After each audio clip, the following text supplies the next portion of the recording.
আসসালামু আলাইকুম। আশা করি সবাই ভালো আছেন এবং সুস্থ আছেন।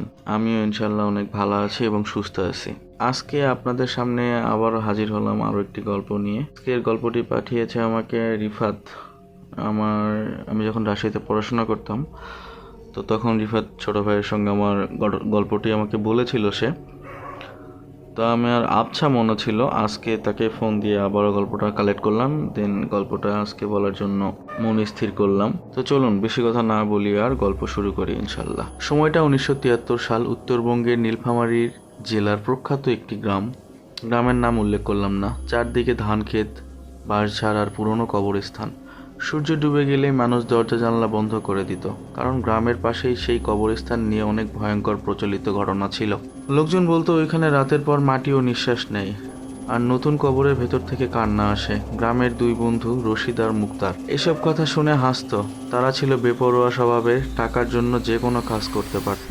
এক সন্ধ্যায় তাদের কাছে আসে এক অচেনা লোক, কালো পাগড়ি, হাতে লাল কাপড়ে মোড়ানো ব্যাগ, চোখ দুটো অস্বাভাবিক স্থির। লোকটা নিজেকে কবিরাজ বলে পরিচয় দিল ও গ্রামের কেউ তাকে চিনতে পারল না।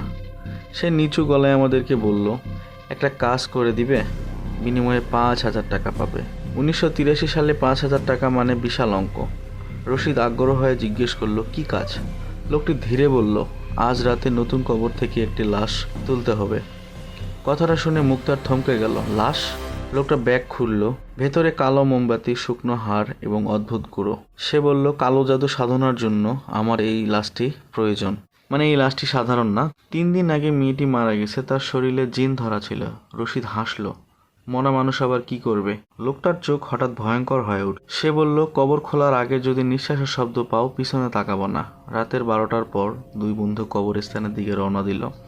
আকাশে চাঁদ নেই, চারদিকে কুয়াশা, দূরে কোথাও শেয়ালের ডাক।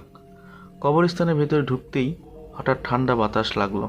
মুক্তার কাঁপা গলায় বলল, আমার ভালো লাগতেছে না, চল এখান থেকে চলে যাই। রশিদ গালি দিল, চুপ কর। নতুন কবরটা ছিল একদম উত্তর কোণায়, মাটির উপর থেকে ফুল এখনো শুকায়নি। কবরের পাশে পৌঁছাতেই তারা দুজন থেমে গেল, কারণ খুব অস্পষ্ট একটা শব্দ ভেসে আসছিল। মনে হচ্ছিল কেউ মাটির নিচ থেকে নিঃশ্বাস নিচ্ছে। মুক্তার ভয় পেয়ে পিছিয়ে গেল। রশিদ বলল, চল যাই। এবার রশিদ সাহস দেখিয়ে কুদাল চালালো। প্রথম কোপটা মারতেই পুরো কবরস্থানের চারপাশে কুকুর ডাকা শুরু হলো একসাথে।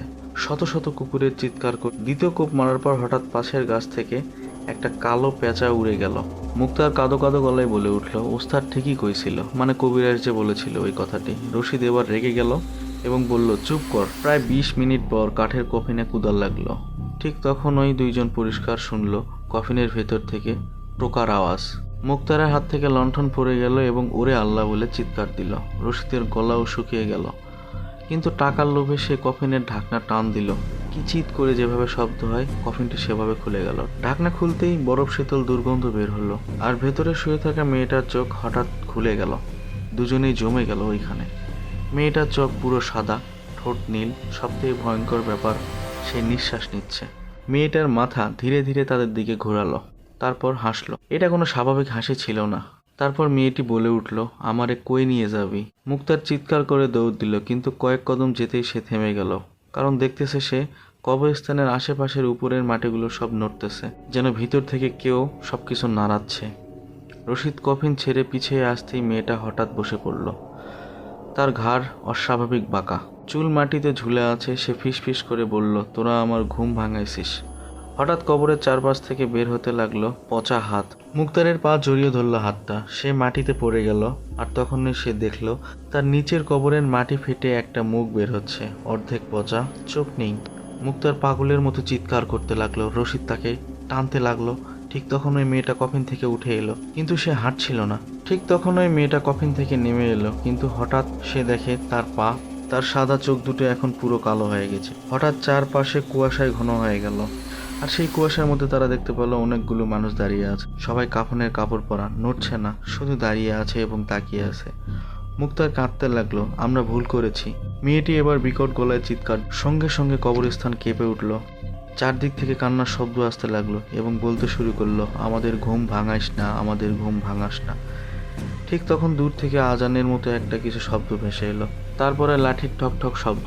কবরস্থানের গেটের দিকে তাকিয়ে তারা দেখল সাদা দাড়িওয়ালা একজন বৃদ্ধ আসছে। হাতে তেলের একটি বাতি, গলায় তাবিজ। তারা দূর থেকে দেখেই তাকে চিনতে পারল। এটি আর কেউ না, তাদের গ্রামেরই কবিরাজ কাদের ফকির। হঠাৎ সে চিৎকার করে বলল, কেউ পিছনে তাকাইবে না। তারপর মাটিতে কিছু গুঁড়া ছুঁড়ে দিলেন।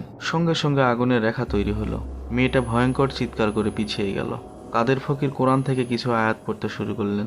তার গলা যত জোরে হচ্ছিল, কবরের হাতগুলো তত মাটির নিচে ঢুকে যাচ্ছিল।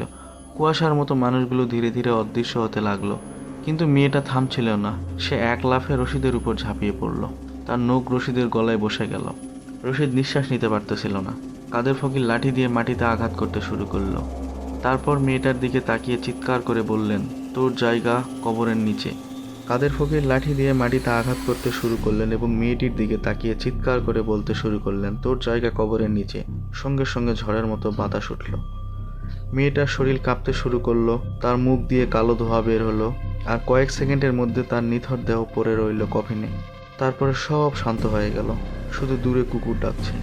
মুক্তার আর রশিদ অর্ধমৃত অবস্থায় পড়েছিল। তারপর কাদের ফকির তাদের মাথায় এবং কপালে পানি ছিটালেন এবং তারা কিছুটা স্বাভাবিক হলো এবং বলতে শুরু করলো, এবার মুক্তার কবিরাজ, যে লোক তোমাদের পাঠাইছে সে আসলে মানুষ না, একজন কালো জাদু সাধক।